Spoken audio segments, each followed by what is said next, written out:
guys, welcome back to my channel. My name is Jade and I'm a photographer slash vintage reseller, and I just finished doing a photo shoot in my home studio and it came out so good, and I need to show you guys the lighting setup for today. Typically I shoot in my basement. That is where my studio actually is. My boyfriend's office is downstairs and he works a 9 to 5 and he had a lot of meetings today, so we brought the studio upstairs into my upstairs living room. Let me show you guys what that looks like. So this is why the carpet is rolled up and it is looking crazy in here. This is just a little lounge chair that I have that I put all like props and stuff on. We took some Polaroids from the shoot.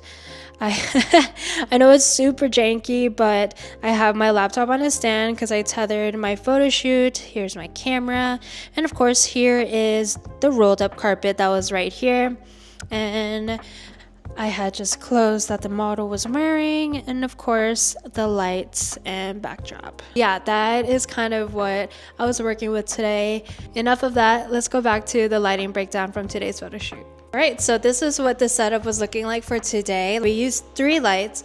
This one right here is the main light that I'm using to light the model, and then I have a light right here on the left and then another light right here on the right side. So for this one right here, I wanted a smaller light source so it wasn't spreading too much around the backdrop. This one is like a smaller parabolic umbrella. So I did use a grid for this modifier, and what a grid does, it just really controls the lighting and it controls the spill of the light. So it's very directional, and since I didn't want the light to be hitting the backdrop or a lot of other places, I popped this on to the light. Of course during the shoot it was on properly, but just for demonstration's sake, this is just kind of what it's looking like, and I will show you guys a close-up of this as well. But for the shoot, I had the grid on just so it's a little bit more directional and the light isn't spilling as much. Alright, so this is what the lighting setup is looking like. We have 3 lights, like I said, 1 overhead lighting right here. I have my Godox 8400 Pro on this little tiny parabolic with a grid.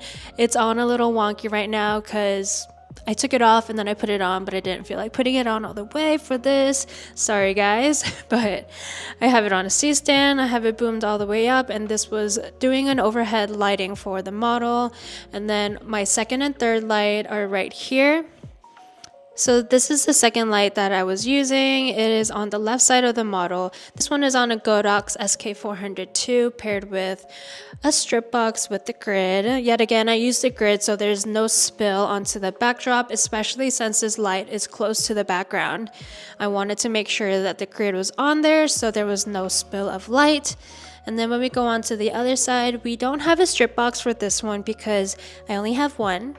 But that is okay, we gotta work with what we have. This is also a Godox SK402, and then this one is paired with a reflector cone with a grid, and this grid is, let's see, it is a 30-degree grid, so it makes the light a lot more narrow.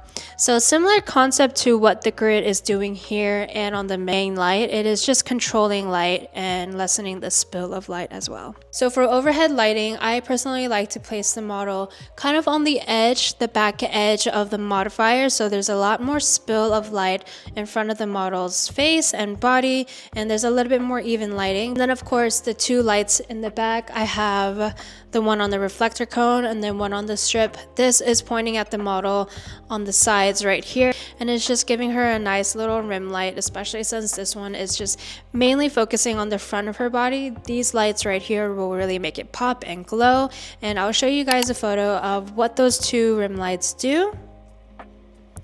And then this one, I pop it on and it glows the rest of the model. But yeah, that was a simple tutorial of the lighting setup from my fashion photo shoot today.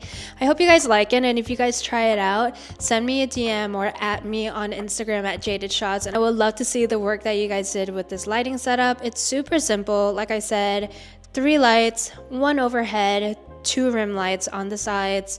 You can do it. Literally anyone will be able to do it. Even if you just have speed lights, it'll be so doable. You just got to put it on a stand and just put a diffuser on it. And what I like about this lighting is even just with the main light that's overhead, it looked great. It gave that moody, grungy vibe. 2 lights on the edge just gave it a little bit more pop.